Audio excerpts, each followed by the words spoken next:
not one person. Mr. President came to that space on that day. What did he do?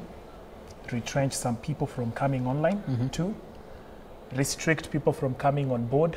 3, onboard people who are not on the dialogue mode as we started. So the question is, what is a dialogue? It's a communication. Tell me, I tell you. But here's the president, comes on board, starts talking about the things he has done, the things he opts to do, the things he's trying to do. This is not a dialogue. This is more of a one-self initiative again. So that's why people left. You believe what happened was the president trying to selling his agenda again. Communicate to the people, because initially he had said maybe it's a way of communicating that could have been wrong. That's why some people missed the point and decided to revolt against his government. Because I came on board, I actually was on that space for around 5 minutes, then it went off, came back. And then the problem is, it's more of selling his agendas again, talking about what he opts to do, what he's trying to do. A dialogue is a communication between two people. Listen to me, I listen to you. Talk to me, I talk to you.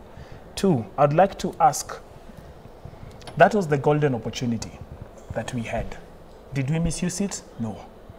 Okay, it's about leadership that we're talking about. Time will tell. At the moment, we've got a whole thing that he's put it, that there's been success in South Africa in the 1980s and 90s, in the States, 1960s. Problem is, how successful and what modes did they use for them to be able to reach to that success? Because if Kenya is a place where we and can come to an end or a culmination of that James, success. the question is this, are the youth really willing to have a dialogue? One thing, we are ready to have a dialogue, but a dialogue of listening. You see, a leader opts to listen twice and talks once. How would you propose this happens then? Because, talk about the state, you'd say, I came to you, but you decided you will not engage. So, how can he? How does that happens whereby the people's voice. Don't bring the opposition. It's about a revolution, and I've said here, and I'll still repeat. This is a generation. It's a Gen Z, Gen Zote revolution. We are here to fight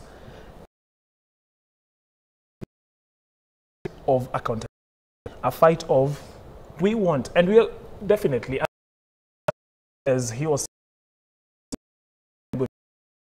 everything. We will, and that is a question. Ready to structure that we can be able to work on.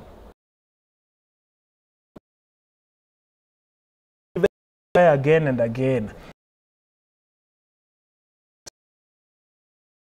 The issue is not the people that people can be. The issue is not having a leader. The issue is that the people can be compromised. Then, do we have a movement that people don't have some extant principles that say, "I'm guarded by this. I do not have a price." The lack of trust between the people of this movement. Don't you find that is a little bit of an issue? Because we don't trust anyone to be able to, steer this particular ship.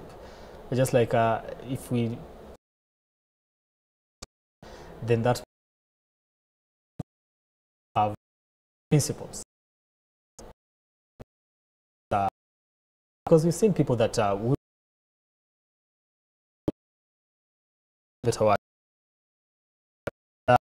bend their principles for this. Either the government. Do we saying that we don't have a leader because we do not believe that anybody we put there will actually have morals enough not to say, I am now aligning with the government because they've been able to give me something small and things like that? Time will always tell. So do you believe that there are people within the movement that can't be bought? That can't be bought in our movement? We've got people who can't be bought and can't be compromised. But that's why I will come back to my point. Time will always tell. We are first dealing with a particular thing, we will go to the next one. And one thing I can be able to say, at the end of it all, our chanting mode and the hashtag that has been trending is what we'll still stick with. Because that is what we're trying to say and communicate. But the overall thing or the acting of this particular bill, and I would even question and be able to ask. But let me say this. You know, something is a bit worrying. I think it is because of probably my age. Does the problem start and stops with the head of state? Definitely no. It's the head of government. He was not there as the head of state. There was a government. He will not be there as the head of state when his time comes to leave. He will not be there as the head of state. There will be a government. Are we treating... And correctly, what really led to kind of dialogue that led to a success? In any form of dialogue, this doesn't belong to President William Ruto alone. It doesn't belong to... It doesn't belong to the boomers. This country belongs...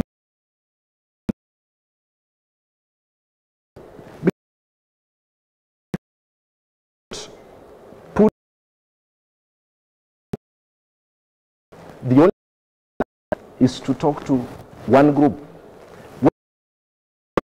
Be broad, because part of the Gen Z issue. This is a painful thing. We've done this, but you restrict it to, then you know.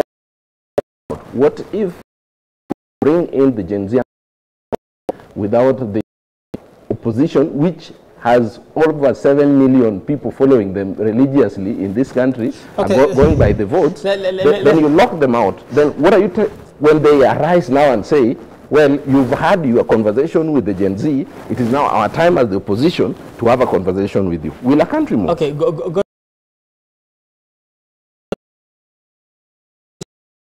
Say it's 7 point something million, sir.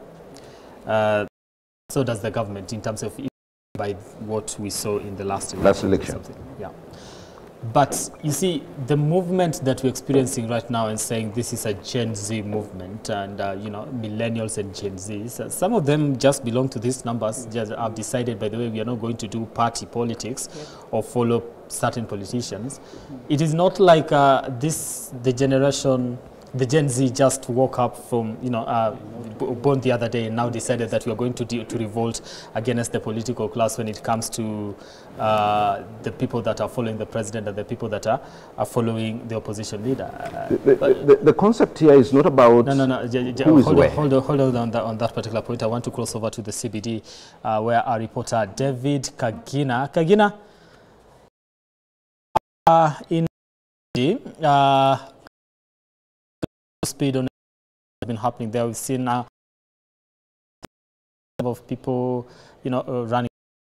So what's the latest?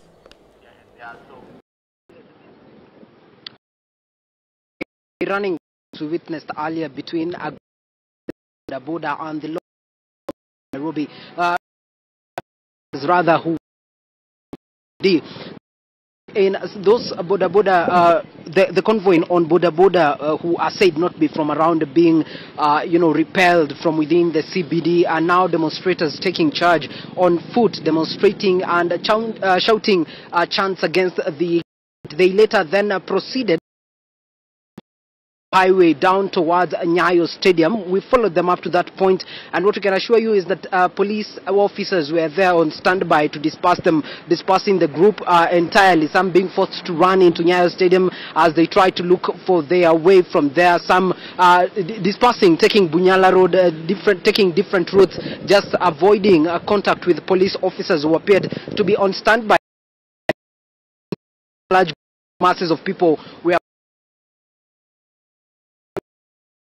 Nairobi police have been trying to ensure that they are not regrouping by using tear gas canisters to disperse them and rubber bullets to disperse them every now and then. And even where we're currently standing, just about 5 minutes ago, we had smoke billowing all over this place. Guys were choking over here, guys covering their noses, just trying to prevent tear gas from entering their respiratory system. But comparing that to other demonstrations, today we've witnessed some sort of peace within the Nairobi CBD. Other than the morning hours where we witnessed daylight mugging,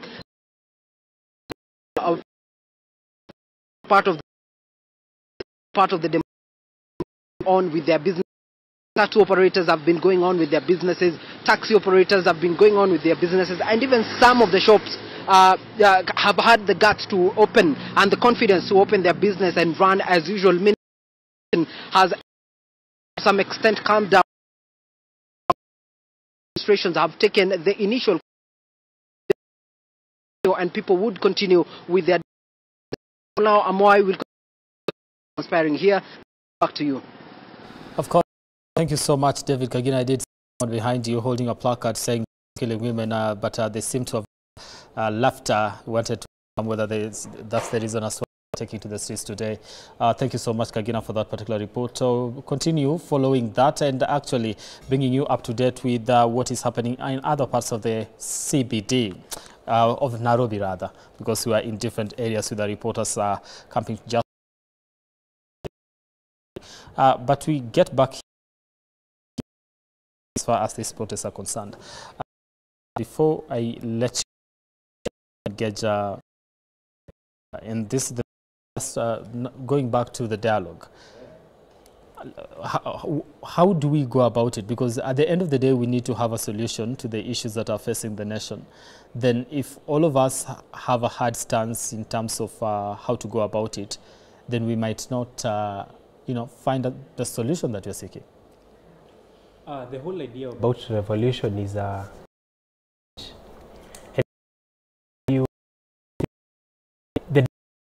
cannot work because of two reasons.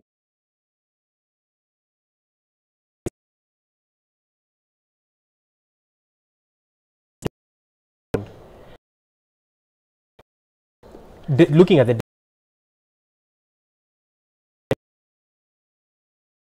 basically the seen that they are over 5% of the Kenyan demographics. This means Kenya